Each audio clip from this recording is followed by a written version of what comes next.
This morning, more on Fox 10 Talks in just a quick moment, covering, of course, all of the storm activity we've experienced over the last couple of days, including some big stories nationwide. If we have some new chatters in the chat box, good morning. Let us know where you're watching from. See you in just a few.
All right, welcome on in, everyone.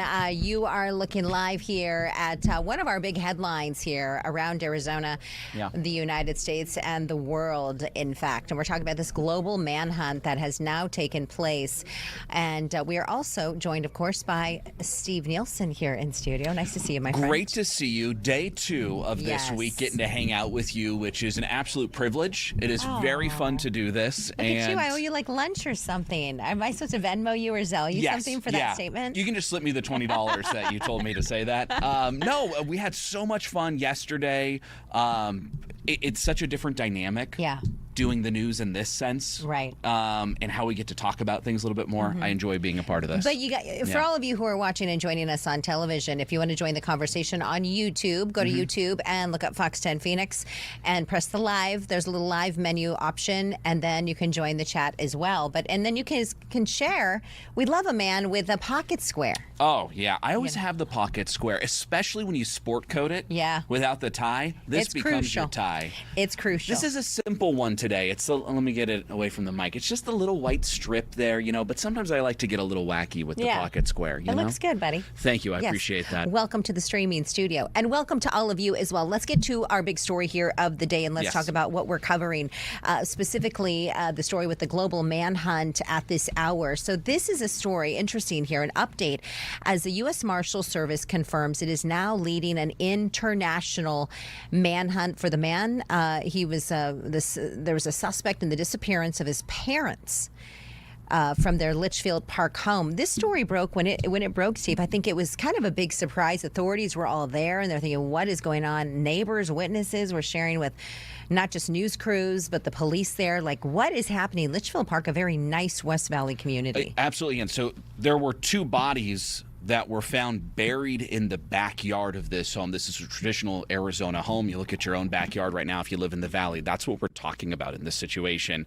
Avondale police have confirmed that Matthew Flores is the suspect, and they say he may have fled the country. They believe he fled the country. The Marshal Service, they're saying Avondale asked them to lead the manhunt here. That being said, they have not told us where to be looking in the world. This is a global manhunt. They haven't revealed any of those specifics.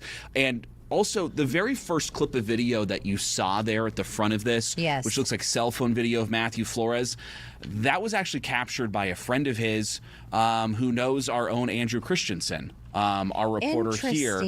He is a friend of a friend. He'd met Matthew Flores a few times. He reported on the news the night that this broke. He also said that he had met Matthew Flores' parents, who, again, this started as a disappearance case for his parents. Yeah. He said he had met them at a high school graduation. So a lot of, just deeply connected Valley ties here. A shocking story for a lot of people in that community. Absolutely. Of course, there's no community where this happens and you think, oh, yeah, this was going to happen here. I mean, this is shocking no matter where it is. I think Avondale authorities are also asking the U.S. Marshal's Office, hey, we want to take the lead on this. And let's show you his photograph again right here as we're covering this big story. And interesting because, this kind of centers, it's a global manhunt, but it centers right here in Arizona. And it's both heartbreaking and I think a bit disturbing as authorities say, where is this man? If you know anything, please call the authorities and let them know, because it's pretty sad what's happened here in this West Valley neighborhood. And this is one of those stories, too. I think we've covered enough things like this to know that every day more and more info is going to get leaked. It's going to come out. We're going to learn a little bit more about the circumstances of not just those two bodies and how they were found, but also how he got out of the country. And I think that's a big question here. Very fast, so quickly. So quickly after these bodies were found. Should there have been more surveillance on him? All of those sort of Monday morning quarterback questions, those will all come up here to figure out what happened, because it is a lot harder to find someone when they leave the country. And it's interesting, too, and we're so close to Mexico, your first inclination is to think there. Crossing south of the border, if you're here in Phoenix, you're down in Nogales in a number of hours, short time frame. So we'll keep you updated on that story. The other big story, of course, and share with us, did you get any crazy weather over the course of this last night? I know we've been covering a lot of storms. Every night it's a new storm. This is what kept people up at night last night. Look at this. Thanks for the, I believe these are viewer videos, or here, maybe this is our team that captured these shots last night, seeing the lightning strikes there. And it's always good to shoot the light post like that, because that illuminates the rain. Because if you don't shoot that, it just looks like a black hole that you're filming. Yeah, you're thinking, what am I looking at? So that's why you often, on news videos, see the shot of the light post. There you go. You can really see that driving rain there. Did you guys get any? No. That's the second night in a row you were in the East Valley. Nothing. I'm feeling so left out. I haven't even seen a lightning strike yet. Wow, really? I mean, maybe I wasn't looking very well. But, interesting. So we were actually, and this is a look at the I-17 and Bethany Home Road. You can see how the water flooding there. Pooled underneath the overpass. We were out in the East Valley. For those of you who live out in Mesa, we were at AAG, Arizona Athletic Grounds, and then we were driving home, my daughter and I, after soccer. I think it was may have been around 8:30, 9 o'clock. 9 o'clock. Busy. I know, yeah. You're a very busy It was person. very late. It was a late night for me, yeah.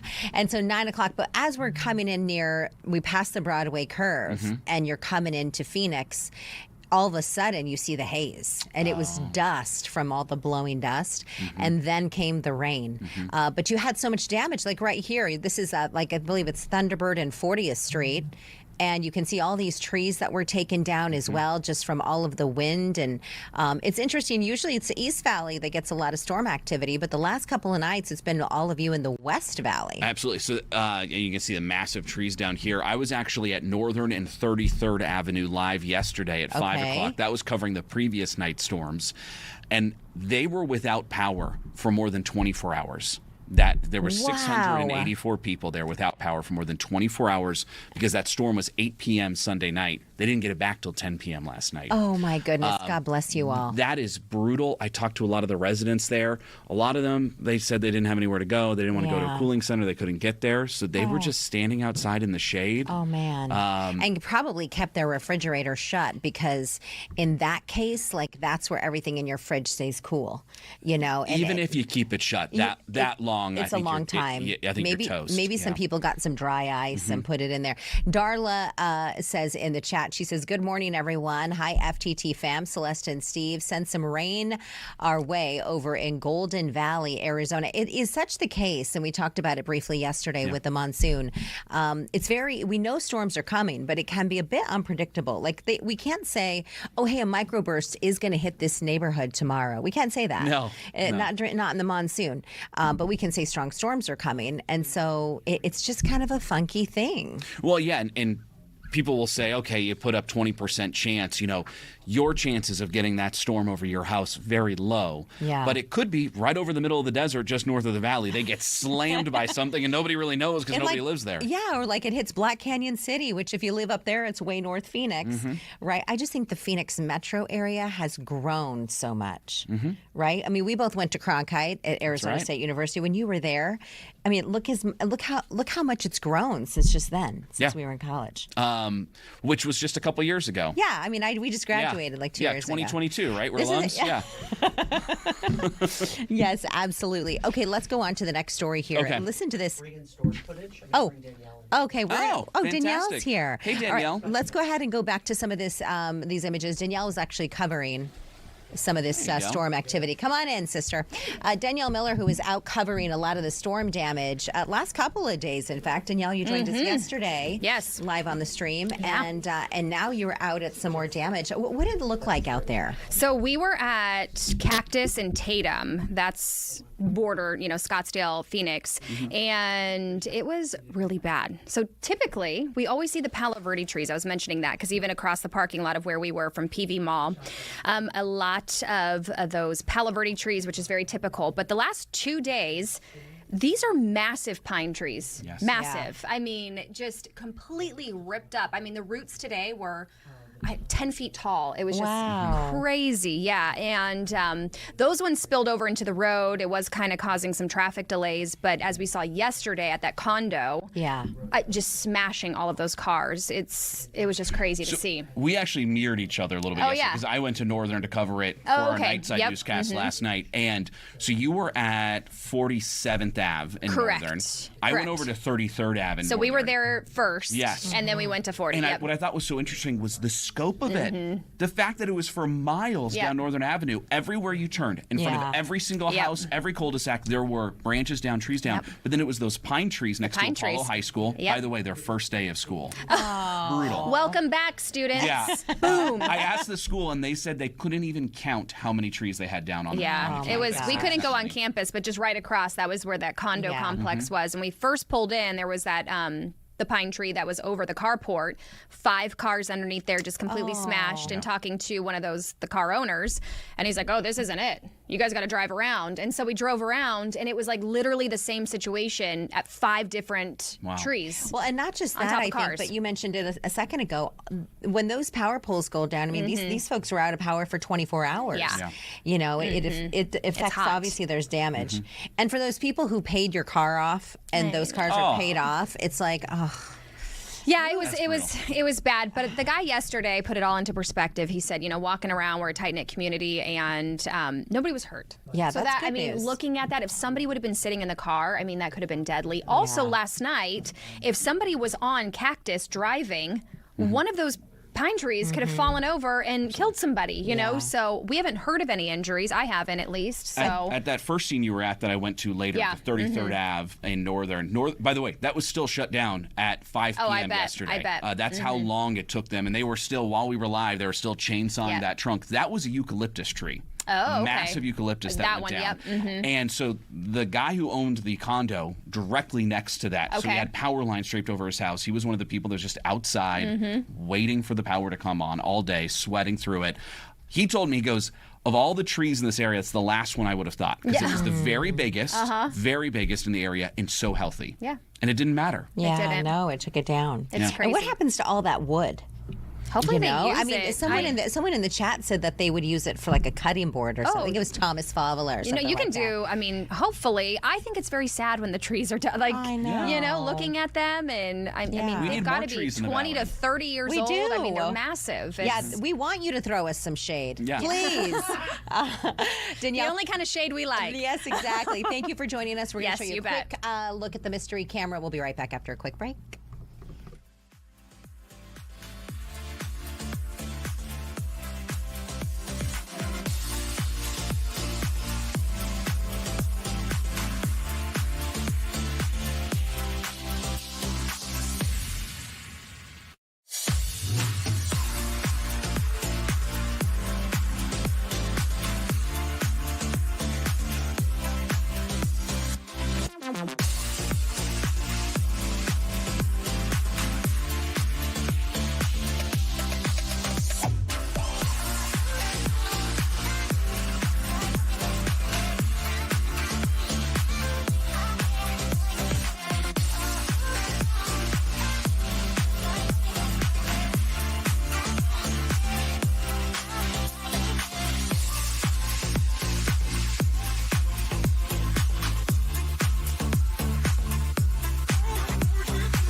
All right, welcome back, everyone. This is a preview of your mystery camera. And yes, Darla, good morning. Burger Boy, good morning. Daniel Wilcott, good morning. He goes, all of you are shady. This is a very unique mystery camera with the camera situated high above, like on the rooftop of this high rise. Who sets up a live stream camera by making sure the AC compressor's in the shot? I know. Maybe it was Really the AC repairman. He's like, I'm really proud of this AC unit. Maybe they wanted to keep track of the rust lines on the steel up there. They were concerned, so they're like, let's just have a live cam to make sure it doesn't deteriorate too much. Fascinating. Yeah, it looks very like I don't know, provincial. Like look at the building to the right there, like the pillars. I agree with you. Like in Alabama or something. I don't know. Thomas Fowler says Yuma, but I don't know. No, I think that's a little too green. Yeah, no, I agree with you. I don't think it's old America. I don't think it's like New England. Yes. It feels Right. like New America trying to be old America with those buildings. Yes. It's like new old buildings. So I'm going to think a city that came up in 1910. Oh, look at you getting all specific on a Tuesday. You know me. I like to get into the real semantics of you things. do. Let's dive into it. All right, so let's go ahead and talk about this next story that we have for you this morning. July, apparently, this is the newest information. And look at this image. Does this not just look hot? That is brutal. That is brutal. July officially becomes the hottest month on record in the U.S. What is hot for you, if you want to throw it in the chat? What's the hot temp for you? For me, I am very clear on this. It's 112 and above. Oh, that's pretty specific up to also. 111, you can go about doing errands. Because it's like 110 still at some point in the day. Yes, exactly. You can experience Phoenix and not just be thinking about how dehydrated you are, how awful it is. It's 112 plus where you never keep up with the hydration. Yeah, You're always dehydrated. I've got this big old, we all have these. My big old Fox 10 water bottle thing. I fill this up, I'm not joking, probably 4 times a day. Do you really? Yesterday I was out in the heat all day long. I couldn't fill it up, so I think I was with Undrell, our wonderful He's so great. We love photojournalist. Undrell. We got to have him on the show sometime. Shout out to Undrell. And I think we stopped 3 different times for me to get electrolytes or Gatorades or something just to get it going again because it is just brutal out there. Yeah, it'll take it out of you. That is for sure. So it ended up being the hottest month on record in the U.S. July. The National Oceanic and Atmospheric Administration says the month averaged 76.89 degrees across the lower 48 states, passing the previous record set in July of 1936 during the Dust Bowl. Way back in 1936. So every one of the lower 48 states reportedly was at least 1 degree warmer than the 20th century average. The most excessive heat was felt in the Southwest, which, of course, as you know, that's where we are. Mountain West, Southeast, and Northern Plains as well. But, for all those folks on the East Coast, you were in Rhode Island. Yes. When it's hot there, it's hot because humid and the heat, right? It's the humidity that gets you, as the old saying goes, right? I will say this: having the average be 76.89 degrees sounds like magic. Even with humidity, I don't care. That sounds lovely. That's the average. That means lows in those areas are dipping into 50s. Heaven. I know. Our lows dip into the low 90s during July. During July. But it's wild that during the winter we can see under 30 degrees. So we have this huge range. The desert gets actually very cold. Yeah, because it doesn't maintain that heat. Exactly. Louis Gonzalez says 110 and over is hot for him. Linda Monter says 110 plus. And Burger Boy says anything over 118 is getting a bit hot. Is that 118? Is that what you rate? Is that what he says? 118. 118, that can't be right. I just want to make sure. You're right. It's certainly very hot, 118, but I think 117 counts as well. I just want to make sure that's really what it said. What do you keep the AC at? What do you have it set at? We're probably at like a 72 to 76. Oh, goodness. Is that cold for you? Wow, that is expensive. That's a pricey AC bill. Well, we're actually on the APS program where I only put it that low from at night to the morning. That's a good move. And so before we leave for school and work, then it goes back up to like 80-ish. What about you guys? We are 80 all the time. Really? We always keep it at 80. Our poor cats. Because they're the ones who really feel it. because they're always home. How many cats do you guys have? We got 2 cats, Yeah. lovely cats, Scallop and Oyster. Oh, well okay. named. And Do you like seafood? we love seafood. That's yes. probably why. And those poor cats have to live in that 80-degree temperature. They're always sleeping on the tile and everything. Oh, but, my gosh. we just do it because I'm going to be honest. I don't mind it. Yeah. I don't mind 80 degrees inside when you're coming in from 115. That's true. It's kind of fine. It does feel nice. Yeah. That's for sure. One of our other big stories that we're covering for you, we have a live interview coming up as well. So accused CEO killer Luigi Mangione is appearing in court today. There's a follow-up here for what could be the final hearing before his state trial begins next month. This is one of those big stories that we were covering around the nation as well. Of course, yeah. Accused of, he's pled not guilty to shooting and killing Brian Thompson, the United Healthcare CEO. That was back in 2024. But it feels like we have been covering updates in all of these pretrial hearings for a long time at this point. There's been so much that they've been going over. So we've got Fox's Kailey Schuyler out there. Are you there? Hey, how's it going? Give us the update out there today. Hey, so it's been a busy day here. The hearing was very quick. It was about 20 minutes long. The judge came out pretty stern and immediately started talking about the contentious topic in this trial, which is media access. But we did learn this morning that there is going to be an overflow room for this trial, and around 80 members of the media will be accommodated to cover this case. But for jury selection, there's only going to be one pool reporter to cover jury selection, and the jurors are going to be anonymous. And when Mangione's team walked out of the courtroom today, they had some thoughts about it. Yeah, Kailey, if you can kind of give us an idea of what it sounds like there's a lot going on the streets there where you're located. What's it like there in terms of just attention on this case? We know folks around the nation and around the globe have been watching, of course, the developments when it comes to this. What's it like there in the city? Hi, yeah, sorry if it's a little noisy out here. It is, 1:22 in New York City. And again, there always is a lot of traffic kind of around a Mangione hearing. We've had a lot of people stopping by asking what's going on. But something that has been interesting about today, I've covered a lot of these hearings really throughout the winter. And almost every hearing I've covered, there has been some type of support for Mangione out here. But today's actually been really quiet. We only saw a handful of supporters. I mean, they weren't even chanting. So shockingly, for potentially the last hearing before trial starts, it was quiet. For New York, that's important. The fact that we are in this situation where it's gotten so much coverage for the pre-trial hearings, what's your take on how big this is going to be once the actual trial gets going and we have some big days of testimony? Yeah, this same courthouse, I also covered President Trump's hush money trial here. And I've kind of been talking about that all day long, that it feels a little bit like deja vu. Like I'm already starting to get prepared because for Trump's hush money trial, I mean, there's a park here right across the street and there were people just swarmed everywhere.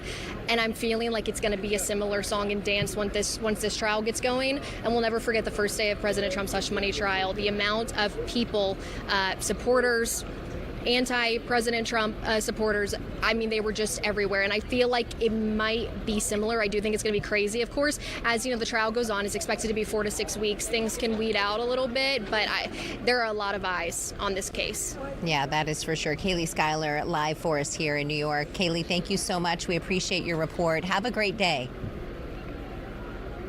Thanks, you too. Yeah, we'll see you soon. I know she'll have an update there on that trial coming up. I love Kailey and her coverage out there. It's always so great chatting with her. She does such a great job of just really explaining it to us in a very understandable, great way. She's not trying to hit us with real news reporter and all that. She's just talking to us about what's going on out there. I love checking in with Kailey. She's amazing. We'll probably see her again maybe here in the next few days for sure. Yep. Let's go right to the poll question now this morning. So what is the worst part? We were just talking about July being the hottest month on record in the United States. So what is the worst part of extreme summer heat? 59% of you say sky-high electric bills, and I second that with all of you. Share in the chat if you'd like as well. well. Being stuck indoors, 37% or 34% of you, and getting into a scorching hot car says 7%. I have to be honest, this is a big breaking news update on this poll here. All of you are very wrong. It is the scorching hot car. The fact that I get into my car and I have to be careful of what part of the seatbelt to grab, or I might have a third-degree burn, that's a problem. Do you use a sunshade? I don't. I never. I really need to. We're gonna actually come together. We're gonna buy you a sunshade. Thank you. We're gonna pool our resources on that one. But so I specifically require, living in Arizona, the upgrade of the leather-wrapped steering wheel, because the plastic steering wheel, that thing gets to like 180 degrees. It does. It's very, very hot. You have to drive with like the suit jacket arms over it like this. That's not safe for anybody. But the leather, I can at least hold on to it, and it doesn't feel like it's What burning about me. your seats? Are they cloth? Are they leather? How does it feel when you sit down? Yeah, so they are leather seats. They're extremely hot, but thankfully I always have. My skin is covered. I've got pants or long shorts. He's got I know pants that on. my wife talks about my car leather seats being extremely too hot, but that's because shorts are different for my wife than they are for me. I started doing this in whether or not you have leather seats or not, but I have a towel that I sit on sometimes in the summer. This is what I'm saying.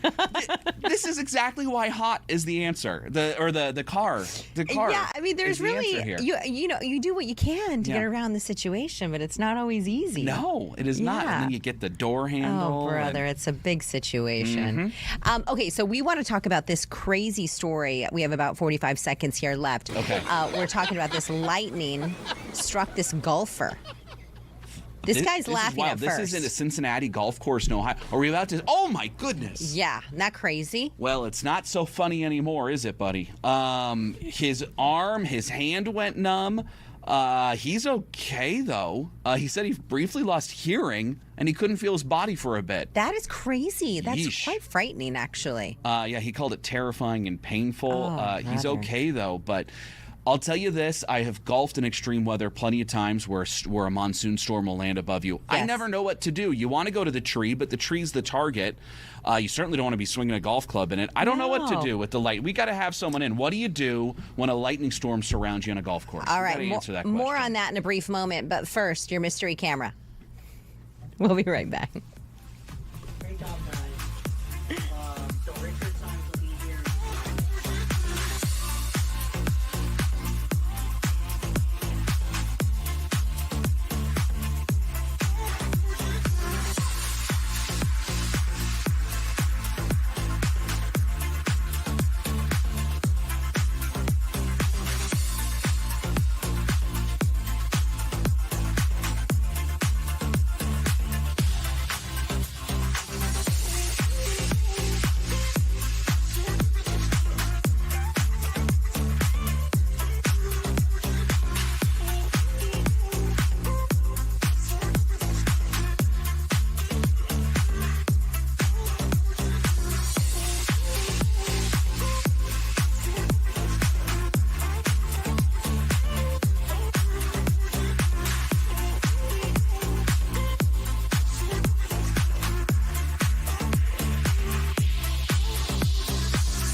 All right, buddy.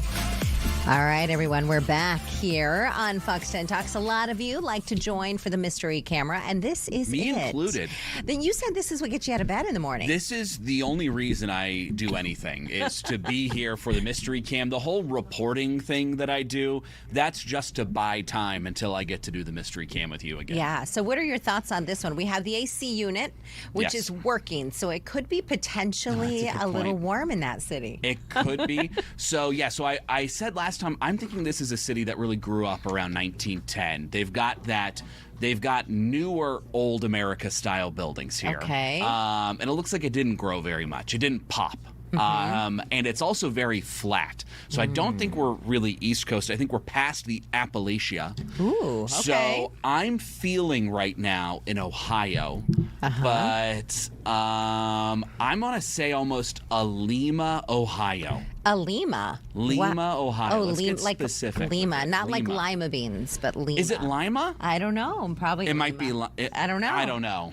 If you've been to Lima, or maybe you're from Lima, Mm-hmm. let us know. Is it Lima or Lima? Usually, I have guesses very similar to a lot of the chat guesses here. Yes. But we're getting a lot of Tennessee from Burger Boy, Chattanooga. It's Lima? Yep. Oh, it is Okay, Lima. Graham just corrected us. It is Lima. Like lima beans. And Graham, that's the last time I need you to butt in if you're going to correct me and tell me I'm wrong. Hold on, everyone. Hi, Dave. We heard Big Dave. Here's Graham. It's Graham, Dave's you like, just it's not. butted in. Dave's like, it's not me. Big D's like, Graham can always butt in if he's telling me I'm right. It's when he tells me I'm wrong. I'd like quiet over there. oh my gosh, that's brilliant. Graham, well done, buddy. Well done. Okay, so what are we thinking with this mystery camera, people? What do you got, Celeste? Oh, Panama from Panama. Thomas. Yeah, I don't know Missouri, about Panama. Missouri from Outlaw Dynamo. I think I These are good might go. guesses. I'll go with like a Mississippi. Mississippi feels right. I'm good with Mississippi. Do you want Yeah? to get specific with it? I always like when you say cities. But Biloxi. Okay. Isn't that Biloxi? Isn't that a city in Mississippi? It feels right. Graham will tell you if it isn't. All right, here we go. What do we got? Oh wait, Hi, hold on. Celeste. I'm trying to look at. Tuscaloosa, Alabama. Oh my gosh. Well done. You know, were all over that. I can actually say I've been to Tuscaloosa, so that must be the University of Alabama. Do you remember seeing that AC compressor when you went to Tuscaloosa? No, Were you like, I saw that one. That was one thing my husband didn't let me do, climb buildings. He was like, no, you're not climbing buildings on this trip to Tuscaloosa. We're going to just hang out at the stadium and watch a football game. That's fair. That's all we're doing. By the way, Darla said, thanks for siding with me on the Ohio guess. And Darla, I agree with you. We sided together on this, but we are dead wrong. I know. Oh, That's brother. Okay, so listen to this. Let's get right back to the poll question this morning. We were just chatting about this, Steve, right? Mm-hmm. And how you said everybody was wrong. Everybody's wrong. Because getting into a scorching hot car is the worst part of the extreme summer heat, according to Steve Nielsen. Yes. But Which is the truth. he is the truth, unless Graham says it's not. Graham is never going to be in the studio again with us here after this. Oh, here. We love you, Graham. He has thick skin. Look at that smile. He's still alive and well. Okay, here is your YouTube. Oh wait, do we have YouTube? Wow, that's a great shot YouTube there. poll. Yeah. It's a YouTube poll. That is a beautiful shot. All right, let's go to Big Dave because we've got a lot of different. Big D. We've got a lot of comments on this one. We have so many comments, and I can go ahead and tell you, we've got 2,200 votes on this poll question. 53% say sky-high electric bills. Steve's choice, getting into a scorching hot car, is in second place on this one with 28%. And being stuck indoors is at 20%, so pretty big split. On YouTube, Lisa Cruz says she loves every minute of the heat. Chuck All That says the worst is knowing it's only going to get hotter every summer and winters will get shorter. Homunculus says hearing people complain about the heat is the worst. And then Drea84 sums it all up. She says everything, all of it. I hate summer so much. Oh, wow. That's a good positive attitude. We love hearing from you guys. Keep the comments coming. Yeah. I just can't stop thinking of homunculus. But That's wonderful. We love people's usernames. Yeah. Yes, we do. And the Mikey in the chat, Big D, I don't know if you saw this. He says he finally found the right feed. So he's been looking for Hooray. us. You found us. We're We're glad here. you Share us, found like us. us. By the way, Burger Boy's with me on the hot car. That's what he says here. And I'd like to just throw this in, too. And I don't know if, Dave, if you can add on to this. I believe the hot car numbers have gone up since I first said it. I believe, is that a Steve bump we're getting right now, Dave? Are we seeing Steve? There we go. Oh, wow. That was at 7% when we started here. Look at you with the Steve super fans. That is called impacting the poll, right there. It is. It's called influence. Influence. That is what you have, my friend. Influence. But you can scan the QR code and you can vote and share there. We've got some big sports news happening, and we've got Richard Saenz, which we'll talk about him in just a brief moment. And actually, let's go to, do we have a 3-shot ready for us yet, Brian? Nope, not yet. Okay, so anyways, let's go back to this great shot of our mystery camera. And all right, now we got the 3-shot ready. Hey, look who's here. I'm here to join Team Steve. It's the hot car. What is the problem here? Absolutely. Thank you, Richard. Yes, we need to bump up that number. I got you, buddy. So you get in the car, and what happens? Do you have like a towel you sit on, or how do you get the seatbelt over, or the steering wheel? Yeah, exactly. All that. I have the cooling seats. I started before. I have some assistants to get there, and they carry me to the car because I don't like to touch the cement. But still, it takes a while, you know. And then they're wiping my forehead, the sweat and stuff. But I also want to say I love Emmett too. Yes. Emmett's awesome. He actually helped me out one time when I was doing a rolling with Richard at NASCAR. He came by to say hi, and then I put him to work. Next thing you know, he's shooting a tour of Archie's RV and stuff. Yeah. Oh my Archie goodness. Bradley. I was like, hey, come on in. So I put him to work. You have snacks though. When you're out in your RV, you have snacks, so you get and fed. Koozies and all kinds of goodies. So yeah, and today I got a bit of a treat. I got a chance to talk to Mike D'Antoni, all right, let me show former that. Suns head coach. He's going into the Naismith Basketball Hall of Fame this weekend. Wow. Him and Amari Stoudemire are going in together. Amazing. How cool is that? Because they were on that 7 seconds or less team. I mean, it was so much fun going down memory lane with him and just talking about. I mean, he kind of changed the game to this positionless basketball. And when you think about his impact on the game of basketball, whether it's in Europe or in the NBA.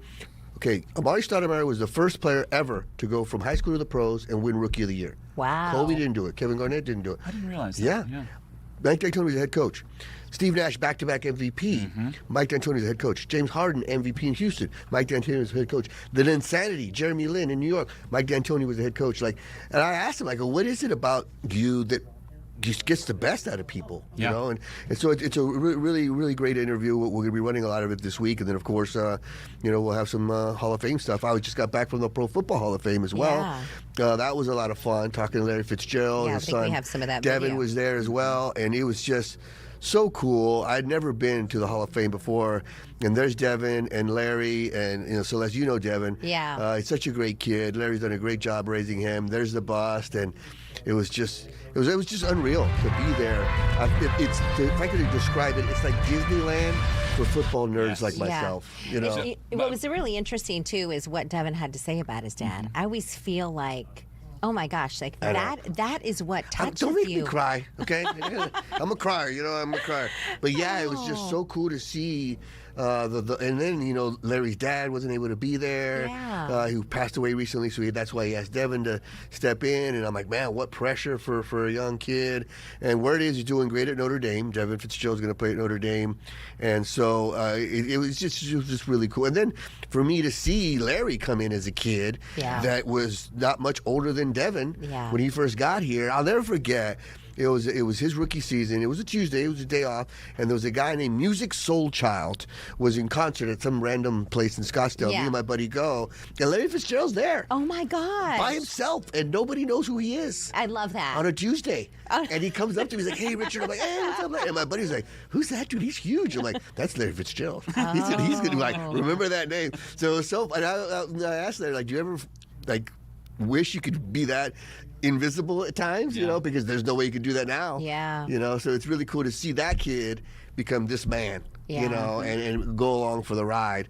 And so it was a really, really great weekend for the Pro Football Hall of Fame. And now a big Suns influence in the Basketball Hall of it's Fame. interesting too. You mentioned Mike D'Antoni, and there's something about a good coach. Yes. Right, that can bring something out of somebody, or he could see something that you don't even see in yourself. Exactly. And that's a gift he has to be able to pull that out. Yeah, and then it helps when you have Steve Nash, who's like a coach That's on true. the court. But I asked him, I was like, if Robert Horry doesn't hip check Steve Nash in that 07 series, do you guys win the title? And he was like, I'm gonna try to get through. He goes, for today, tomorrow, the rest of my life, yes. But he went back to the 05, and I forgot about this. The 05 team, that won 62 games, and they were rolling, and they beat Dallas in that series, and Steve Nash beat his old team, and Joe Johnson fractured his eye socket in that series. Oh my gosh. If he wouldn't have got hurt, they would have won the title, he felt. So it was fun going down memory lane. I remember every night we were like, how are we going to edit these highlights? Because there's just so many good plays. And he was so injured during both of those runs, Steve Nash, because of everything that was going on. Just getting beat up. Never complained about it, just kept going through it. He was tough as nails. Yeah.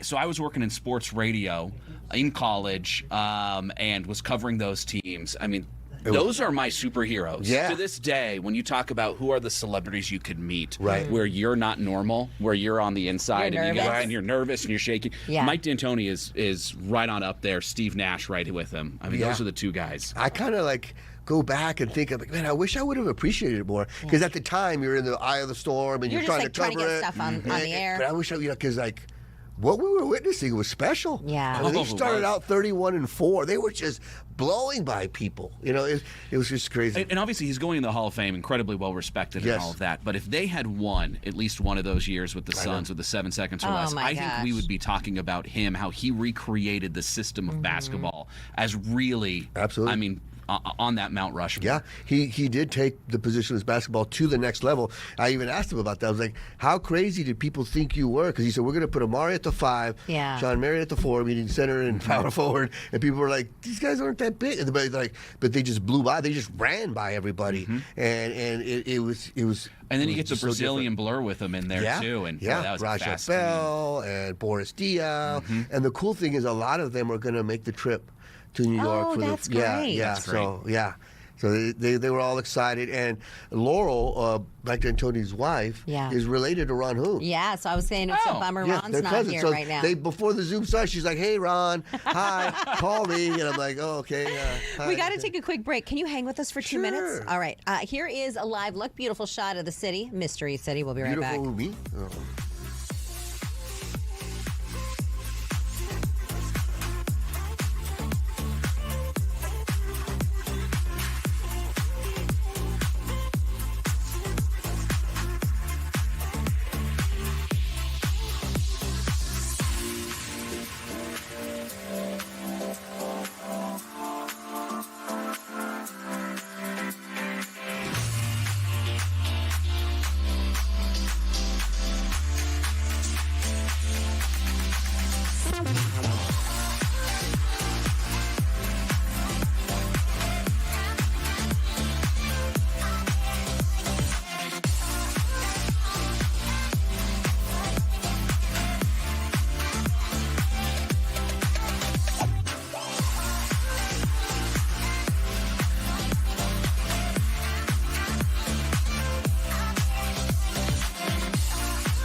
All right, we're back, everyone. You were looking live. I believe they just shifted the camera a little bit. Tuscaloosa, Alabama, the home of the University of Alabama. That's right. Roll Tide. Roll Tide. Oh, we don't have to say that, guys. Oh, sorry. Come on.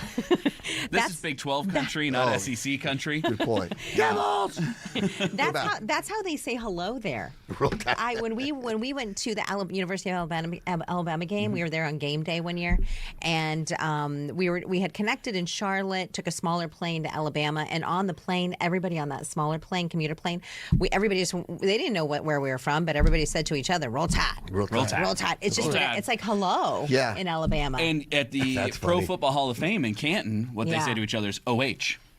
I-O. Thank you. I was worried you were going to give me the proper response there. Yeah. You know, we were continuing a conversation here with Richard and talking about Mike D'Antoni, and I have a soundbite, a portion of your interview with him.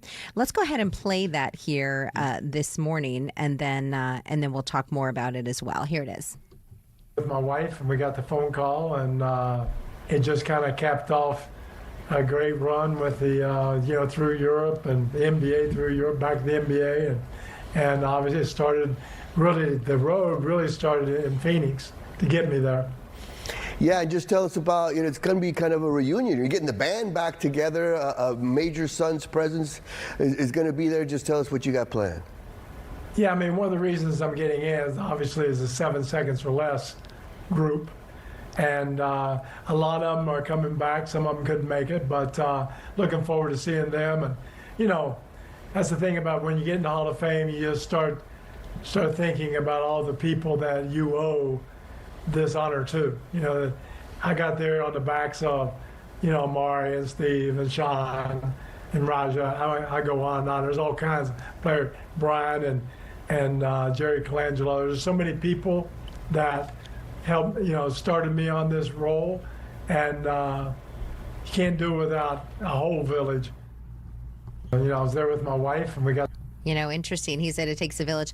I forgot Jerry Colangelo is such a big part of sports in the Valley. Oh, he really put Phoenix on the map. He really did. Oh yeah, I remember he was with the Bulls, and he had an interview set up with the Suns and the Milwaukee Bucks, and he came to interview, and he says it was snowing and it was all cold in Chicago when he flew out. He gets here in February, you could smell the orange blossoms or whatever, and they were like, well, you want the job? And he's like, well, I still got to talk to Milwaukee. And he said, went straight to the phone and called his wife and said, honey, pack your bag, we're moving to Phoenix. I mean, what a legend.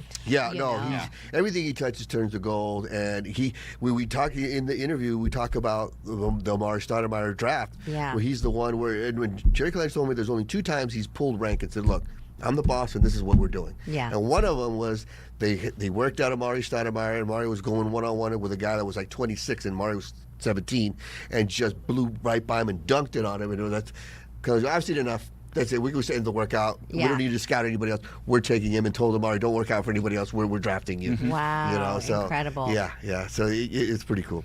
Love that. And what was the second time? Did he say he? Yes, he did. The second time was when they named the D-backs the D-backs. He said he did a whole competition where and everybody went around and they all said, "Who do you think?" And it was like 8-4 the Scorpions. Oh. But he's the only one that had the results. So he goes, because then the winner is the Arizona Diamondbacks. So we could have potentially been the Scorpions. Yes. Wow. Yeah. So interesting. Isn't that funny? Yeah. It is interesting he did it one. We love the Diamondbacks. Yeah, I think that's what it is. I think he was right. Yeah. With both Amari and the D-backs. So true. Yeah, it's very true. But also, it was a unique choice. That's a long name to be your mascot. You don't see that a lot, I feel like, in the MLB. Everything's like true. the Reds, the Red Sox, good point. the Angels. Yes. Going The through that Brewers. list. Diamondbacks is just a long Right, name and it's a on weird mascot. Like if you're gonna have a snake, running around. That's why they go with Baxter. Right. Do you know why? Right? They go with Baxter. Because they usually sliver, Right. Do you know why they go with Baxter? Why? Because Baxter's a bobcat. Right? Oh, that's right. Bank One Ballpark. And the Banquet Park with the bob. The Bob. Yeah. For those of you who are new to the Valley or who you're outside of Arizona, the first stadium for the D-backs was Chase the Bob. Field was known as Bank One Ballpark. Yeah, because they were the sponsor at the time. Yeah, Bank One. Yeah. And sometimes I find myself calling the arena America West. Yeah, which was the Suns before. Yes, exactly. Yeah. I always just say the Purple Palace when I forget what it is. That's good. That's so smart. Or say, here in downtown Phoenix. Just keep it generic. Those are called broadcaster tricks right there. Or brain farts, one or the other. Good fun. Appreciate the conversation. Anytime, and I'm guys. happy you had fun in Canton. That's, where your wife is from. It's my wife's hometown. Got Good married Midwest out people. there. Yes. That's why you're a Hall of Famer. Thank you. She's a Hall of Famer, so that made you a Hall of Famer. She's smart. Yeah, for How about bringing him Team on Steve? board. When I the get- hot car needs to. What are the numbers on that? Can we go? When I get the gold jacket, does the salary double? Or You don't what are have the it already? benefits? What are you doing? Oh, my God. gosh. Gotta have the ceremony. When I got my gold jackets, Steve Levi said we're going to double your salary, then cut it in half. I was like, wait a minute. That sounds like okay, sure, it sounds good. Sounds we're good, not yeah. supposed to do math in this business. Yeah, though. exactly. Then we're I could write a paper whatever you about say, it. boss. Whatever you say. I was going to bring my crown, but I forgot it, and then we got Miss. But you got your ring. Yeah, we got That's Miss right. Arizona out there. I was like, man, that would have been embarrassing if I would have had my crown and her crown. So. Oh my gosh! But you would have had a king crown. Exactly. Yes. True. Burger King, but still, it's a Yeah, crown. you're the king of sports in this city, Exactly. brother. Thank you. Richard, Thank you, appreciate you. Richard. You're Thank you, Great buddy. to see you. All right, we are Always a talking this pleasure. morning as well about this topic right here: coolcation versus hotcation. Oh, okay. I got to go hotcation. I got to go to the beach. I need to be in the sand. What about you? Well, we're going to go to the beach. I'm going to go with the beach. You're going to go with the beach? Yeah, I like beach. I like beach, yeah. Here, let's read this quick story, and then we have a great interview coming up. A travel trend is heating up and flipping the script. After years of chasing coolcations in places like Iceland and Alaska and Scandinavia, travelers are now swapping the chill for the thrill of a hotcation. Maybe because, buying a ski suit is going to be more expensive than buying a bikini. Oh, that's a good point. There's a cost savings there. I'm looking for what's cheaper. Why not just do both and vacation all around the year? Oh, there you go. Yeah. Yeah. Money's irrelevant. You know what? Can we move in with Steve? Steve vacations all year round. That's a great idea. Okay, so this morning we do have a great interview for you. Yes, we do. This morning. That's right. We are talking about the new season of The Challenge that is getting started, and we have Deb Chubb joining us, one of the contestants here of The Challenge. How's it going, Deb? Hey, Deb. Hi, good. Thank you for having me. Nice to see you. Yes, I got to tell you right out of the gate here, our producer, Dave, is a massive fan of The Challenge. He has been very excited about this interview. He has been telling me all day about The Challenge. All right, Dave, have a seat. We got it. Here's the Dave cam. Big Dave. Oh, where's Dave? Here he Dave, is. come back. Dave, do you have any questions for Deb? I sent you so many questions. I want you to ask him, though. We got to get you involved. All right, what was harder, doing Love Island or doing The Challenge? Oh my goodness. I mean, they're obviously completely different shows. Love Island, I think, was more exhausting, which is crazy because The Challenge is a lot more physically demanding. But Love Island, you're just emotionally drained because you're talking about your feelings all day. Okay, Deb, I have to. This was the first season that I had watched Love Island. Had you ever watched it? No. Oh, still no? Yeah. I got to get into it. So what were your thoughts when you watched other versions of Love Island? I love it. I am such a huge fan of the show, and I think it's so cool to have that insider perspective. And so now when I watch, I get on my TikTok and Instagram and try to answer any insider information or spill any tea without obviously ruining the show. But I think it's really fun to watch people go through that same experience, but also be able to 100% relate to them. When somebody's crashing out, I get it.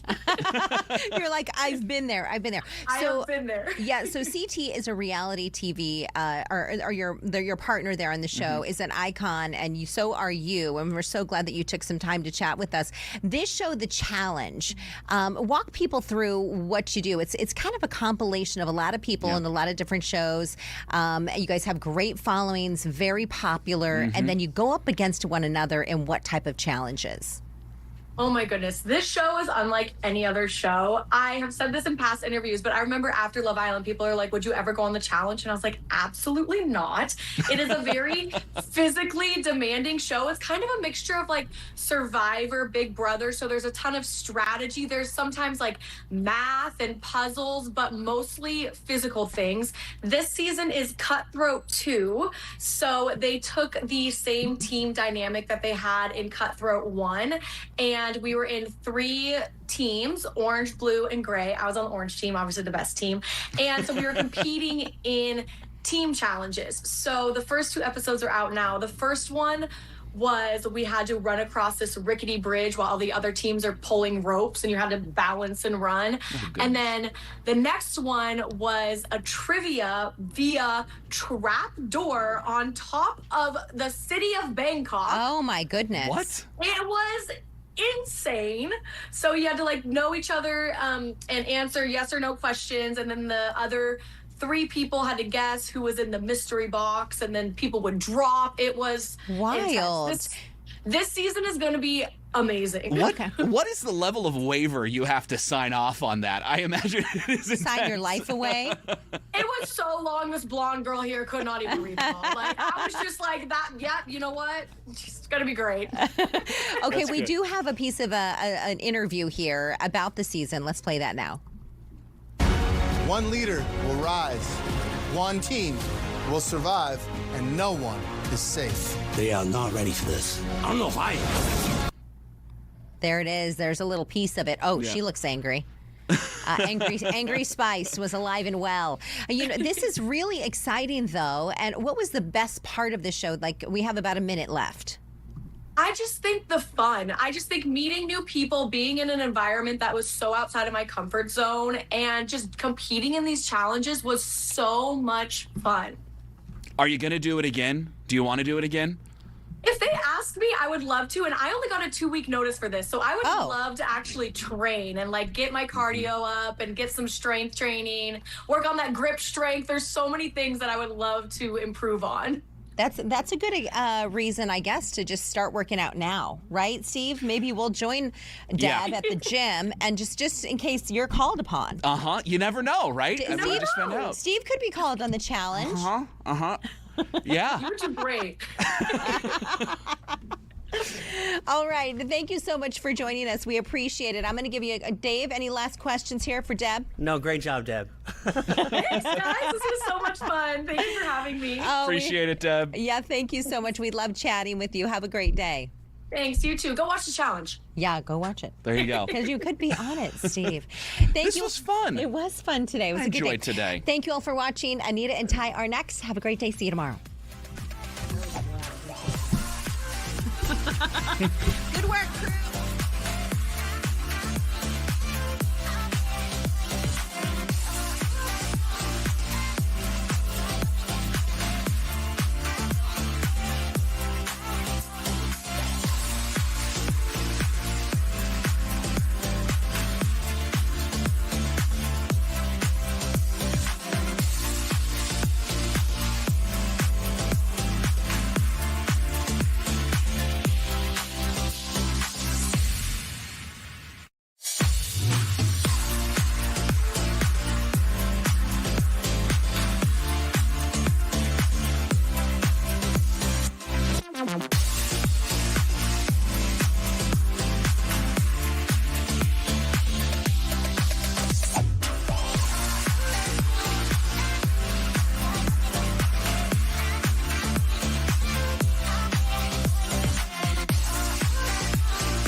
Hello, everyone. Welcome in.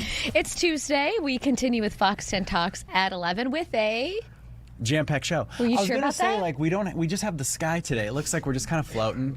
We're like on top of a skyscraper or something. It's so cloudy and dusty out there that you just can't see Phoenix anymore. Yeah, I like it. All right, well, we're going to move right along. We made it disappear. Yeah. We had a second day in a row of storms that moved through the area, but this was a pretty wild scene yesterday. Our Taylor Wirtz was on this. Take a look. These are those giant kind of, I guess, they're not culverts. Pipes, but they're the culvert pipes that they usually bury. But with all the wind that they saw in the West Valley, they basically just kind of took off and wreaked havoc in this one particular neighborhood. Look at this, breaking down a windshield of one car. Look at this roof from where one flew in. It's pretty wild, isn't it? A number of people who live in that neighborhood said they called out from work because, well, a lot of them couldn't get out. And so they were pretty much stuck. But this is an Avondale neighborhood. There's construction in the area. And so they said, this is how we're going to deal with it. They gave us some video from the overnight hours with the storm. It was pretty wild. It was pretty wild. Another day of those storms. So do we have any more storms on the horizon? There's one person that knows. Ashley. She's hanging out with us. Hallelujah. Yeah, that was our thing yesterday. I mentioned it when we were on air, but it was 12:38 exactly a.m. when I heard the thunder, because it woke me up and I looked at the clock thinking, what is happening? Should I be getting up? Is that my alarm clock? Yeah. And it didn't stop. No, it was pretty wild last night. I live in that Cactus Tatum area, not far. And as I'm driving in, it's all the trees were down. Yeah, it was an active night for sure. We had the severe thunderstorm warnings in place for a lot of us here in the valley, and a lot of us felt just the intensity of that last weather maker that really just packed in a punch. That's the term that we've been saying, packing in a punch. There is a potential for some more storms for tonight, and even more so, we got a bit of a pattern change as we head into Wednesday. That's going to change things up for us. But right now, as you join us, I got our Tempe Town Lake camera out there. We've seen some gradual clearing of the skies. We're left over with some cloud cover from those storms. 91 degrees is where we sit right now. Feeling a little bit humid out there as moisture levels have been rising. But overall, this is our Tempe Town Lake camera, and things are looking pretty quiet for the most part. But just to give you a recap of what we had yesterday. So yes, we had storms yet again, almost like what we had Sunday night from the south to the north colliding, and that was bringing us the gusty winds. And this time, a lot of us in the East Valley felt that as well. So there is a potential yet again for some more storms brewing through.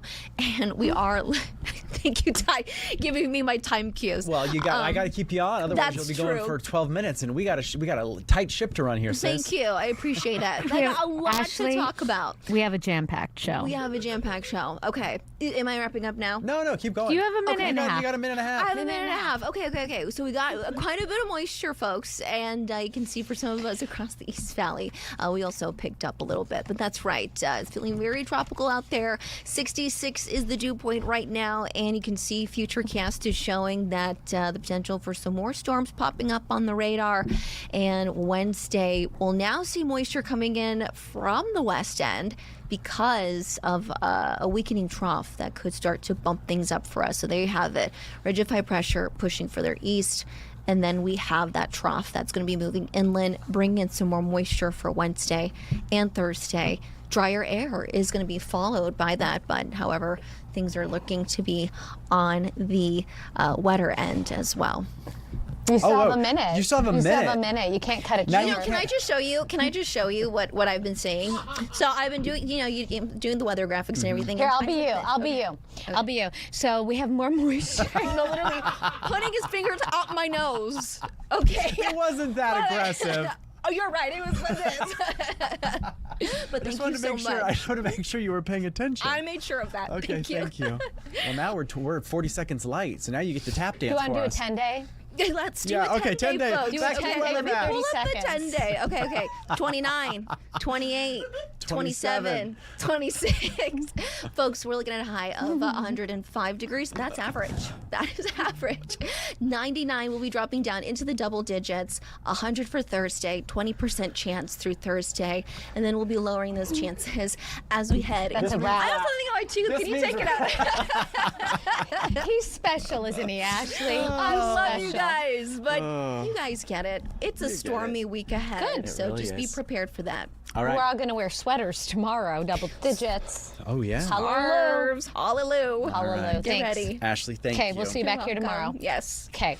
All right, let's get into what you are reading. These are the top 3 web stories right now on fox10phoenix.com. We have a former fraternity member who pleads guilty in a deadly Flagstaff hazing case. Carter Thomas Eslick, 20, pleaded out.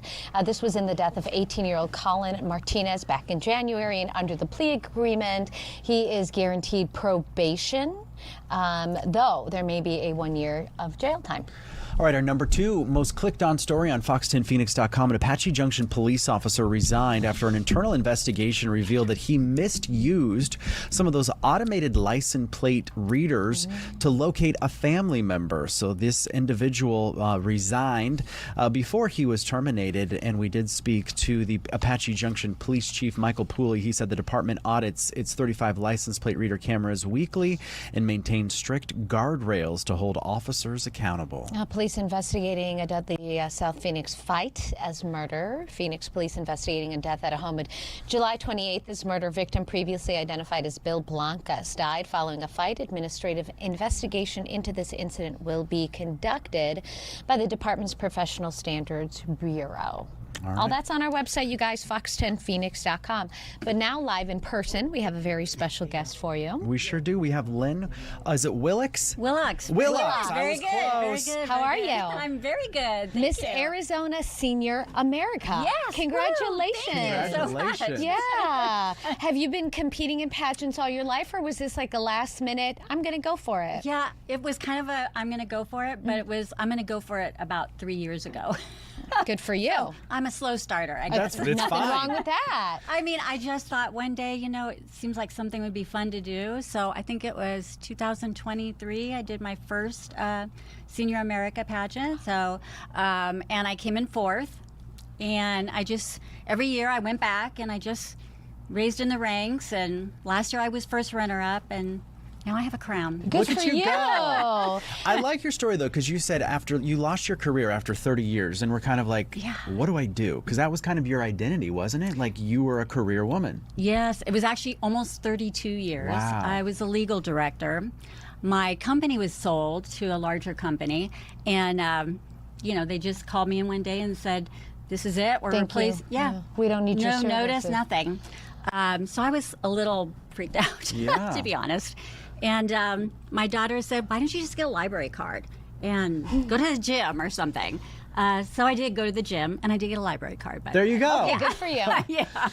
Do you have the Libby app? Because that's free. I do have the Okay. Libby app. I love Yes. that. Don't get me started. Don't get Anita started on the Libby app. Did you get another job, or did you decide, hey, I'm okay financially, we don't need to do this, I'm going to take up the hobbies, and I'm going to, you know, do other things with my time? Right. So I joined the gym, yay, silver sneakers. Okay. And I started doing Zumba, and I just loved it so much that I thought, you know what? I want to do something that makes people happy. And so now I'm Zumba certified. Good for look at you. And I thought, you know, why not? So my plan is I'm hoping to really volunteer with some free Zumba classes, some women's centers, that kind of thing. Cool. Just sort of women's empowerment kind of stuff. That's So neat, That's where yeah. I'm going. Now, walk us through, because obviously you had this career for 32 years, you said, and then one day it's kind of the rug is pulled out from under you, and then you're left kind of to try and figure out what you're supposed to do. This is kind of a great life lesson for other people out there that might be in the same situation, that you're never too old to Right. restart, to do things, to continue your dreams, right? Right. Or maybe find a new dream. Absolutely. And it's one of the things I like about this whole pageant system, the Miss Senior America pageant. It really celebrates women at every age, especially over 60. And, you know, the possibilities are endless. It's just you have to be open and curious. And, you know, I'm a big kid, frankly, so if I can get my hands into something, I probably will. I So, love you it. know. You know, 32 years you mentioned you were at this job. Did you see it coming? I know you mentioned you didn't, but I mean, like, did you have a resume? Did you ever think, maybe just in case I'm going to be ready, maybe just in case, or did you think I'm going to retire here and then I'm going to just move on? Yeah, I mean, my plan was I'd been there so long that I was just going to ride it out. You know, I figured another year or two, something like that. I just don't think you're ever prepared for something. And it's funny because, you identify with what you do. Sure. And somebody just pulls a rug out from underneath it. It'll definitely take you by surprise and take your breath away a little bit, because then you have to regroup. Mm-hmm. It took me a minute, but I had the pageant, so there's tons of rehearsals, and now I'm getting ready for nationals, so it's all good. When is nationals? So that's in October. It's coming right up. around the corner, Atlantic City. Oh, wow. Very excited. Okay. Yes. And how many women will you be competing against? So there's there? 46 of us in total. Right. Yes. Yes, I know. That's and I'm going to have exciting. to get up really early, too. Wow, welcome to our world. Yeah. We can tell you all about that. I can show you my 85 alarms that I have set. No, that's not good. Well, this is so exciting. We're going to keep track of you, okay? You should. Thank you. And let us know when you come back from Atlantic City. What's the big prize if you do win? What's it called? Well, I get a really big crown. Even bigger one? Yes, even Someone bigger. in the chat was like, "That's a big crown." Yes, and who knows what? A bag full of surprises. I love it. Well, Lynn, thanks for coming in. Oh, go ahead. Well, no, that's okay. Thank you. No. We appreciate it. Thanks for coming in, Lynn. Yeah. Thank you so much. Best Keep us of luck. posted. Thank you. How Okay, fun. guys, one more thing before we head to break at 11, 12, 15. It sure is. This is What Year Was It? This is our game that we do every single day. We want everyone to weigh in and Dave to guess. has been making these too hard. The first website went live. 82. Oh, I'm gonna go 90. 91. But remember, no cheating. No cheating. No Googling. Don't go to your computers or your phones and look it up. Just an honest guess. All right. First website went live. What year? All right, we'll be right back. Put your guesses in the chat.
Okay, do we have any guesses? In the chat we do. Lil Philosophy says 91. We have another 1991. We have a 1985. And then Jennifer says, oh, or was it 1990? I'm staying with 91. I said 91 too. Wow, I'm very, very impressed because y'all are correct. 1991, look at us. I said 82. All right. I was a little bit early. A little early. Well, you're jumping the gun. It happens. Yeah, it happened. So we have the websites, and now we have the AI that everyone is talking about. So our friend Bella, she comes in to kind of show us how we can incorporate AI into our daily lives.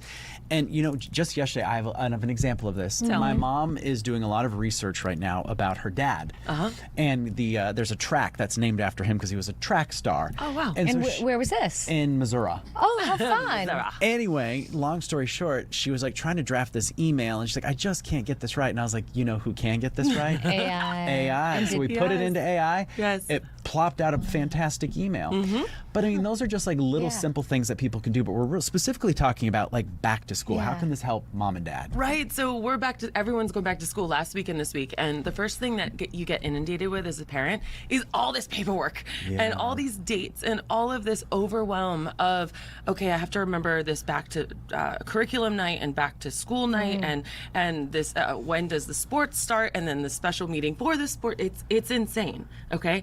And especially if you have multiple children. Yeah, add multiples to it. It's like a part-time job. Yeah. But I want to inspire everyone watching right now that all you have to do is take this paperwork and put it into a folder like in Claude or a Notebook LM, put it all in one and you have all of it. For example, so we've got the schedules. So the schedules for the whole entire year. So you're not realizing it's Hawaiian Day the night before and trying to go like, or the morning of. Right? Yeah. Even worse. Trying to find and then the your kid's like, somewhere. Mom, like it's Hawaiian Mom, Day. I'm supposed to dress up as Santa. You're already on it because it's already on your calendar. So many of these AIs already put your calendars, they connect them. And so all you have to do is take it and say, hey, put it on my calendar. You can make it the kid calendar. So on your phone, it shows up maybe like yellow and it's like the school calendar on it. In addition, also all of the half days, because those creep up on us too. All of a sudden we're like, you have a half day tomorrow? Oh my gosh, what am I going to do with you? This is really important. And so right now it's back to school. If we take all of the calendars, put it into our AI and have it put it into our own calendar, we don't have to actually manage it anymore. You just answered, I think, in that graphic. My question was okay, so the teacher gives me actual paper. Oh, yes. How do I get the paper into my AI? And you're just saying take a simple screenshot? Just take a picture and just upload them. You can upload up to 10 pictures at a time and keep doing it. And say, take all this information. What do I need to know from it? It'll give you a whole list. You say, okay, from that list, as long as you have, like, let's say your Gmail connected, you say, now put it all on my calendar. Wow. So you're making sure you're overseeing it as the human, because we still need humans. You're saying, okay, yes, I approve all of this, or you know what, take off this, this, and this, because my kid isn't involved in that, right? And so it's so easy. Otherwise, it is very difficult to do all of that, especially with multiples. Can I ask you about that calendar real quick? You mentioned Google, but what if you don't have like a Google calendar? Maybe you just have like the one that's built into your phone, the Apple. So there's so many, so there's so many calendars that you can connect. It's just go into the connectors and make sure. I always say Google because I use Google Workspace. That's my thing. You could do an Outlook one. You could whatever one that you use, it's connected somehow. You just have to go into your settings and then connectors, or in ChatGPT, I think it's also called connectors, and you just find your thing and you give it permission to talk to each other. It's like an API, like the old school would be API. It's the same concept. You could probably ask AI how to put your calendar in, right? No, absolutely. I mean, like, that's at the very beginning. I would be like, No, how do I help? Like, let's, Always talk to it like a human, especially if you don't know something. I do that all the time. Like, hey, this is my goal. I want to do this. How do I do this? So we've got the school calendars, obviously school lunches. We talk about food every single time I'm here, but it's true. It's another way to transition it. Hey, I need 5 school lunches for 3 kids. One likes this, one doesn't like this. What's my Instacart list? And what are the meal plans for the whole week? So you're not sitting there. You can have Instacart do it through ChatGPT? My Instacart is actually on the way to my house right now because I ChatGPT'd it on the drive here. Really? Really? Yes, it's just efficient. It's efficiency. I already know what I want. No, let me ask you this. Let's back up. It's not hard, I promise. You have been practicing how to incorporate AI to your life? Many of my friends. I do the same thing. I had an incident a couple Sundays ago. We're at brunch. An incident. An incident. We're at brunch and we're like, oh, what do you got to do? You know what? I got to go to the grocery store today. I'm like, that's so last year. Who goes to the grocery store And anymore? So I taught him in like maybe 60 seconds. Average person, it's very, very easy. And that's what I do. I translate AI to the busy human, both in business and in life. But maybe should we be going to the grocery store? We go to the grocery store on Friday late afternoons, and that's kind of our time to we'll talk. I don't know. Yeah, maybe if you like going, I don't mind. I don't think you should necessarily. abolish the grocery store. No, but I that mean, it helps. I'm getting used to AI, and Yes. at first it was oh Yes. gosh, no. But it's a tool. There's going to be that moment where you're like, I have to get to work, or I have to do this, this, and this, and I haven't gone to the grocery store yet. And that's I'd gonna call be the my perfect husband time. and I would say, go to the grocery There you go. store. Well, your husband is your OG AI. Yeah, so I never say AI is like a replacement for anything, right? It's just a convenience, no different than being able to get our email on your cell phone, right? Yeah. Or it's just a Google convenience, what and year everyone's going to use it different. That's why it's a spectrum. Yeah. It's everyone's going to use it differently.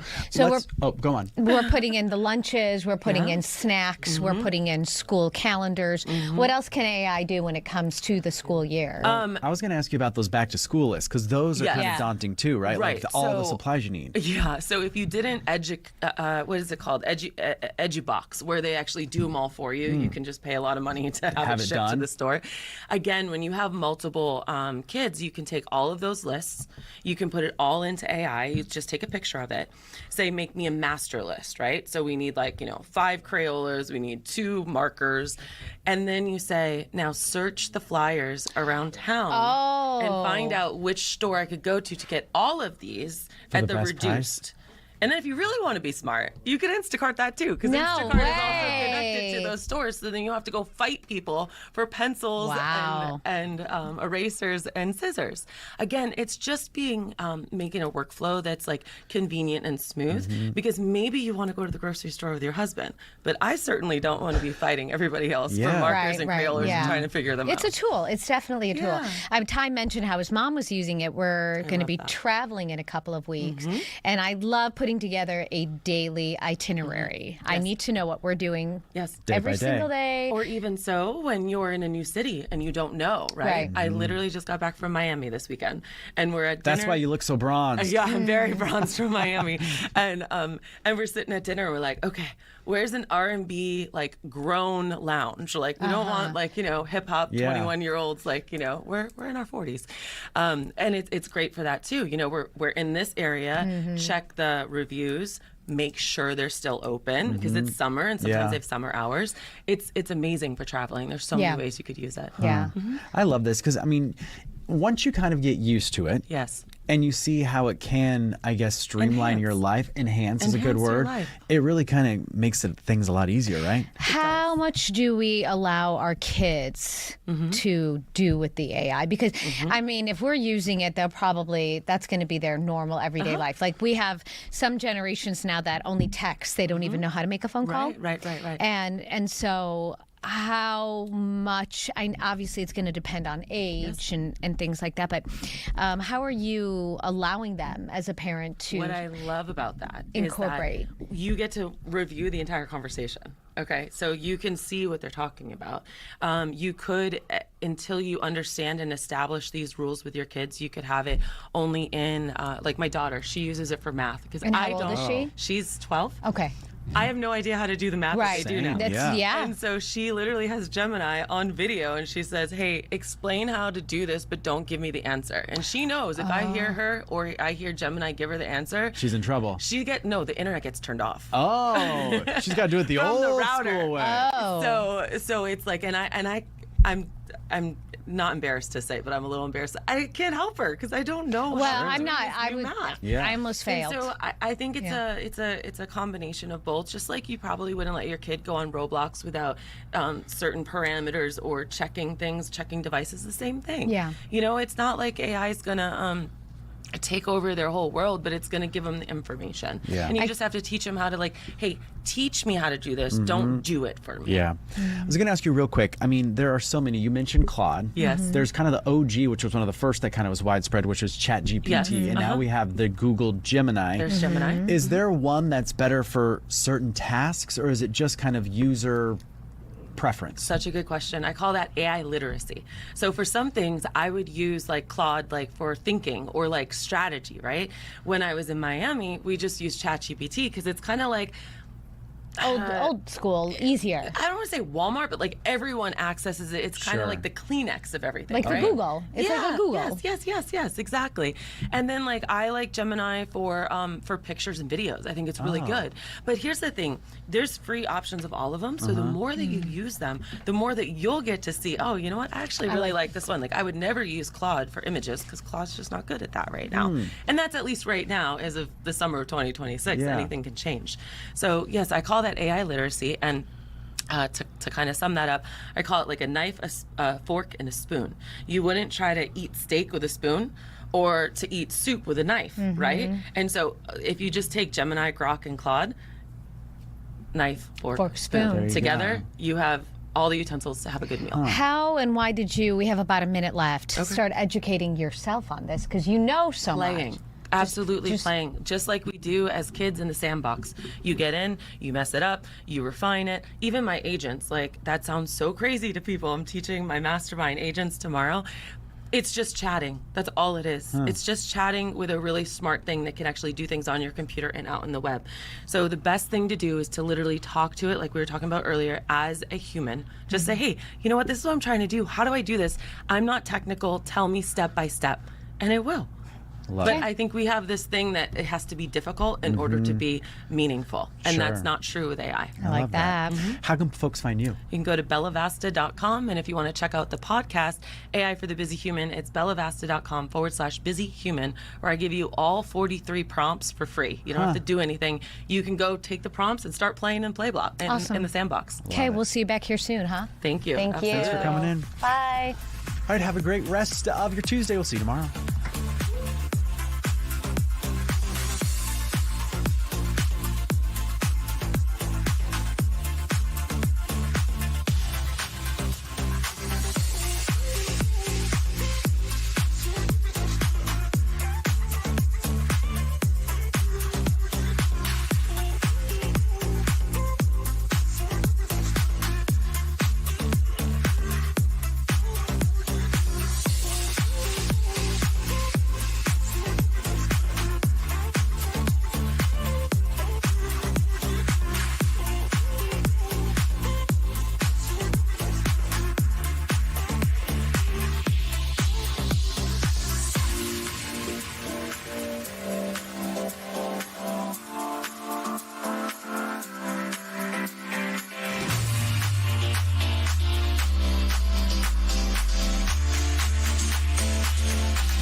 Good morning, you guys. A happy Tuesday. The chat is pretty active today. We hope you have been enjoying the show so far. It is Desiree here with you and Irene. I'm here this morning. I get to fill in with you for the first time, Des. It's exciting. I know. This is a pleasure. Perfect. And look, did you notice? The outfits were pretty similar color. We didn't even plan this. Matching today. Look at that. Love that. It's glad you're in. Ron is off for the week, you guys. So we'll have some guest hosts this week, but glad to have you. Yeah, I'm here today and tomorrow. Yeah, we have a lot to get to this morning, so we're going to jump right in. We've got a lineup of guests for you, but our big top story this morning. For the first time in our state's history, we had a breaking electing news a governor alert. and lieutenant Governor governor on the same making this ticket. official announcement. Yeah, I didn't realize there was sound. Thanks, Glenn. We can bring it down there. So Governor Hobbs announcing that she has officially decided that John Giles is her pick for lieutenant governor. She posted that announcement on Twitter along with the video if you would like to go watch it. Giles is a former Republican who calls himself an independent now, former mayor of Mesa as well. And the Biggs campaign did release a statement today in response to this. It says in part, Democrat Katie Hobbs' selection of DNC convention speaker and Democrat primary voter John Giles is of no surprise to Arizonans who have been paying attention. You can read more of that full statement. That is on our websites as well. And then our other top story.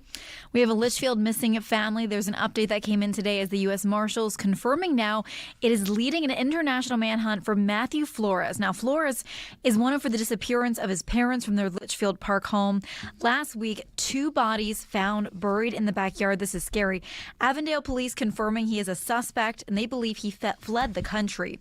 The Marshals Service now saying that Avondale police are asking anyone that leads the manhunt with information on his whereabouts, now asked to call the U.S. Marshals tip line. And I thought that was a pretty big development, important to share with our viewers, that if anyone does know something, you don't want to contact Avondale police. I mean, you can, but the marshals are heading that international manhunt. All right. And the other top story this morning, we are looping in Danielle.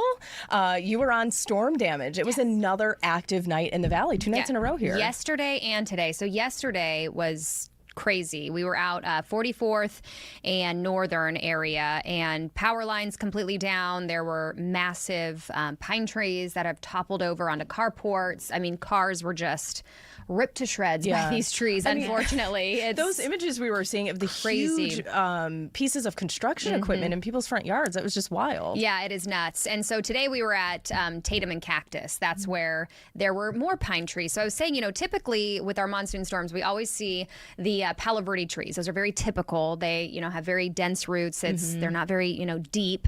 And so they topple over pretty easy during our monsoon storms. But recently, I mean, I have been seeing they've got to be 20 to 30-year-old massive pine trees, which, the root system that we saw today from some of those trees ripped up like 10 feet tall. I mean, just huge trees. So it just goes to show you just how strong the wind speeds were in that particular area. There's some rain video you can see and the damage left behind. So, I'm just saying, I spoke with a homeowner yesterday who had his car completely smashed by one of these trees.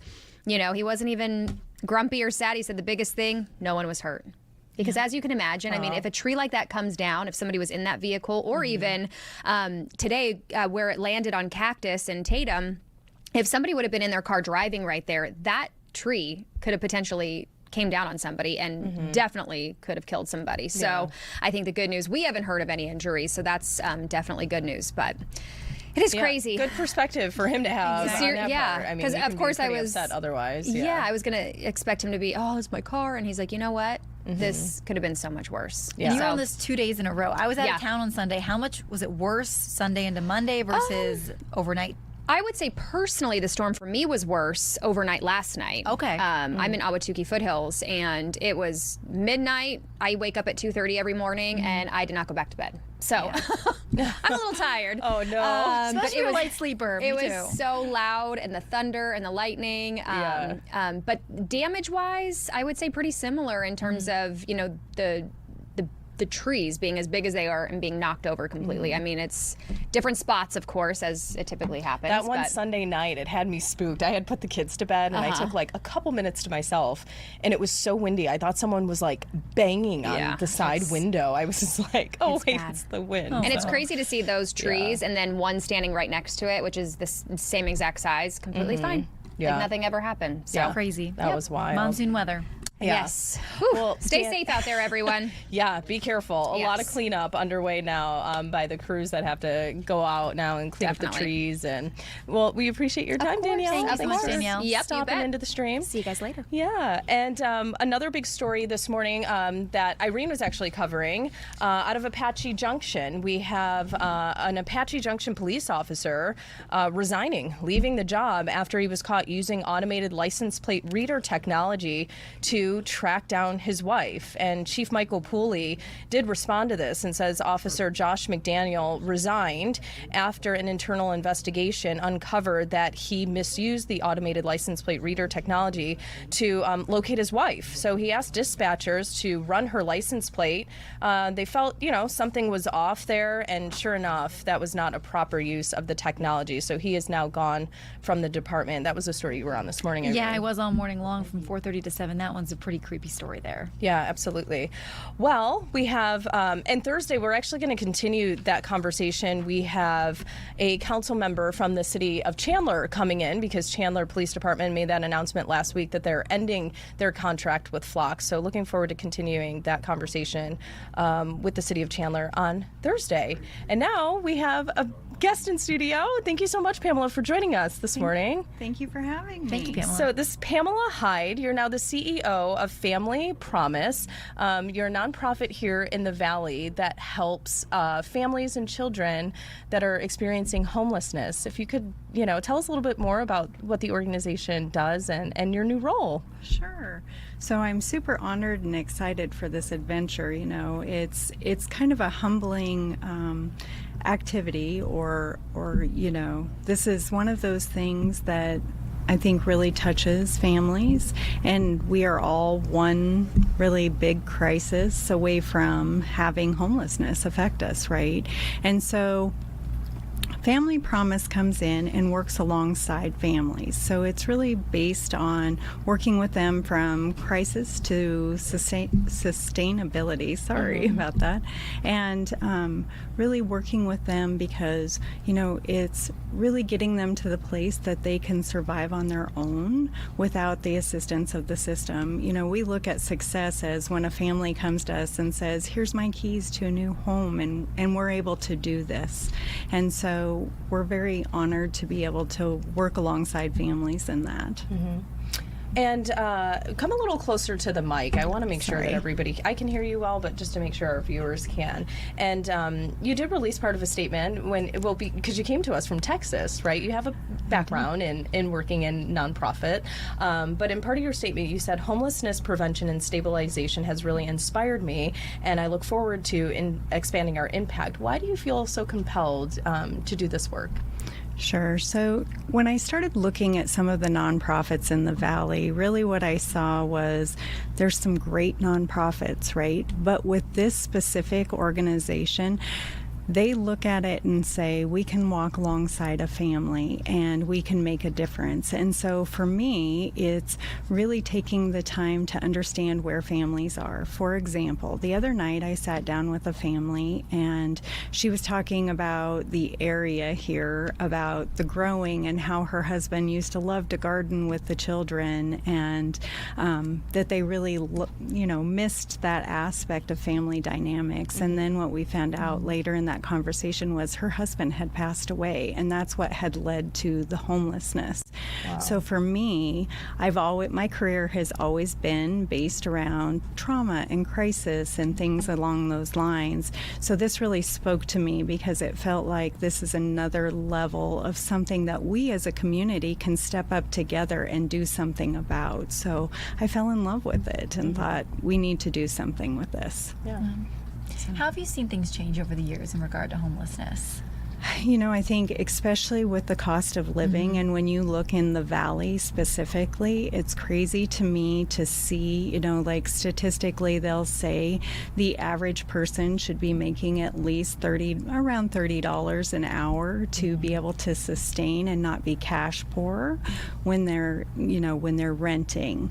And so, I think that with the affordable housing becoming less, there's not a lot of homes to rent. Yeah. I think it's just becoming more and more. The thing about family homelessness that is, I think everybody really needs to understand is it's situational. So it really is this one off thing. So you had a medical issue that happened, and so that can lead into homelessness, and I think that's a misconception. So. Yeah, people can be so judgmental, and you never know what it took someone to get to that point too. So it's sad. Exactly. Well, and I'm glad you mentioned that because, right, I mean, most people probably think, oh, it'll never happen to me. I have a good job, or I'm responsible. I pay my bills. But I mean, that example you gave, that's, a medical issue. That could be something completely out of someone's control. And you have 5 kind of core parts of the program. Can you touch base on what those are? We have about a minute left. If you don't mind, we'll keep you through the break. But if you can talk about those 5 programs. Sure. So diversion. So really what we're doing is working with families to have additional resources. So if we can't specifically help them, we provide them with services that they can. And then we have the prevention component, which I feel is such a substantial part to this programming, because prevention, we know that financially it is more cost effective to keep a family in their home than to have them displaced, right? And plus there's a lot of trauma that happens with families when they get displaced. So we have diversion and prevention. We'll get to the next 3 on the other side of the break here. Sure. For now, Pamela, you can take part. We do Mystery Cam every day. So we throw up a shot of a city. We don't know where it is, but here's the mystery camera today, you guys. So if you're in the chat, get your guesses in. If you have a question for Pamela, go ahead, throw that in the chat as well. Stay with us. We'll be right back.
welcome back, you guys. There are just a few guesses in the chat. Irene, do you want to go through some of these here? Okay, let's see. I can't see them from here. Oh, do you have bad eyes? I do have bad eyes. I can't see that far away. I'm like, I gotta look at your computer if I want to see this. Yeah, Or here you go. Hang on, let's go up a little bit and see if... Okay. I see Washington on there, which is what you two were also guessing. Yep, low philosophy says Washington. Is that Kentucky? B. Miguel says Kentucky. All yep. right. Oh, that's it, you guys. Is that all? Are those all the guesses? I'm like looking through. I'm like, I don't see any other guesses there. All right, we've got two guesses. So we got Washington or Kentucky. What do you two guys? What are you I'm going liking with? Washington. That's what I was thinking. Pamela? Washington. Are we all gonna agree on Washington? I think it's Washington. I've only been to Seattle once, so I was like either Northern California or Washington, somewhere in the Northwest. So let's see. So what are you going with? I'm just gonna say Washington as well. Okay. Because like I've only been there once, but I'm like it looks similar. Okay. We'll see what it is. Here's the answer, you guys. Let's check. No, New Westminster. Wow. Look at that. British Columbia. Okay. We were all wrong. No, we were all wrong. Beautiful looking city, though. I've Love never been there. All right. It's busy. Hustling and bustling. Now for I gotta sure. go visit. It does look very pretty. Looks like some mountains in the background. That's what I was going off of with the Northwest. Yeah. Yes. Oh, Louis got a late guess in with California, but sorry, See, buddy. Not He's today. wrong too. Yeah. Well, better luck tomorrow. Thanks for participating, you guys. We always appreciate it. So just to finish up with you, Pamela, you mentioned there's 5 programs, and you mentioned diversion and prevention, and there's 3 other pillars as well that within the organization. Right. So we like the sustainability component of it, right? So you've got where we're working with the families specifically. One of the things I'd like to really focus on with this is when you come to shelter, there's a few facets with it. So in that facet, we have one component that's called rotation. So what happens is the families come in and they will rotate out with a congregation, because we have this incredible partnership with 44 different congregations throughout the valley. And so what they do is the families will go to the congregations at night where they're provided their own room for safety, and then they're also provided kind of a family style meal, and then it's that community togetherness feel, right? Because sometimes we just need to feel a little extra support. And so it provides all of that.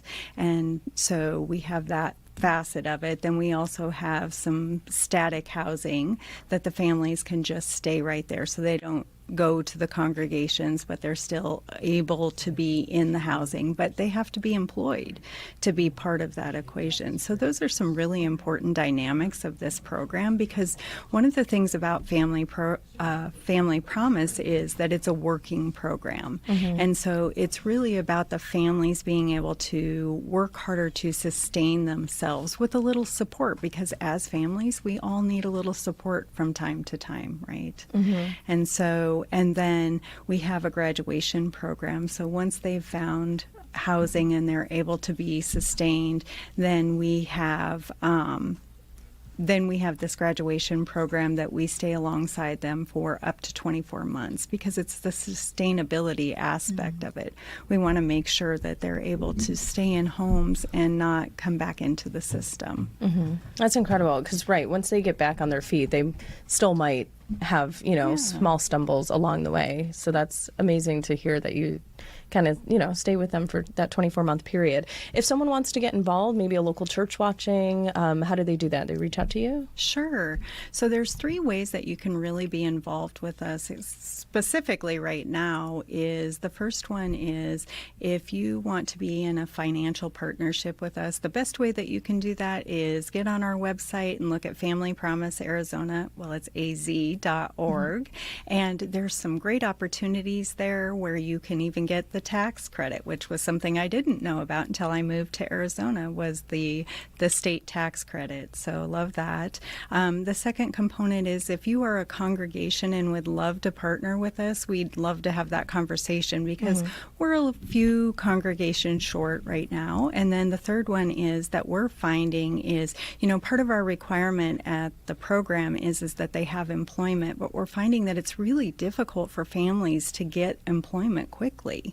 And so if you're a business or an organization that would really like to work with families that are motivated to change some of these circumstances, we'd also love to have that conversation as well. All right, great ways to get involved. Thank you so much for coming. Thank you. We appreciate it. And welcome to the Valley. We should have put together a food list for you. I know, all the great spots. You'll have to 6 weeks ago. You'll have to keep watching our morning show because we're at a new spot just about every day. Oh, I love that. Yeah, you'll get to see me eat a lot on camera. Irene too. I know we take little baby bites because to make sure you can still talk. And it's like, all right, we gotta not stuff our mouths too much.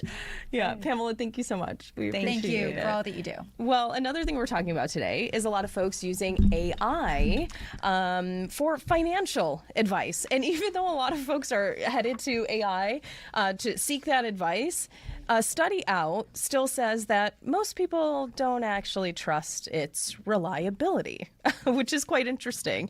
So a Gallup poll was conducted with Edward Jones, and it found that 1 in 5 adults asked AI for financial help, but only 3 in 10 have either, quote, a great deal or some confidence in AI's ability to help manage their money. What do you think of that, Irene? That's interesting. I mean, AI in so many ways. I mean, you have kids, and you have kids going to school now. I mean, obviously, this is a financial aid, but there's so many different ways you can use it nowadays.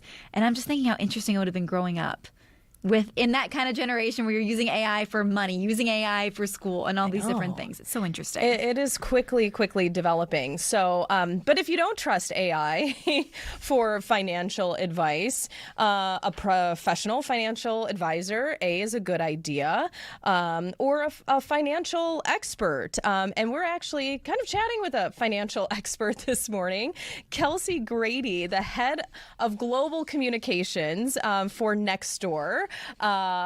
You're going to kind of help us financially right now navigate through the back to school spending. You guys did a lot of research about what people are kind of facing as we get back into the school season. Talk about this research that you guys did and what you uncovered here, Kelsey.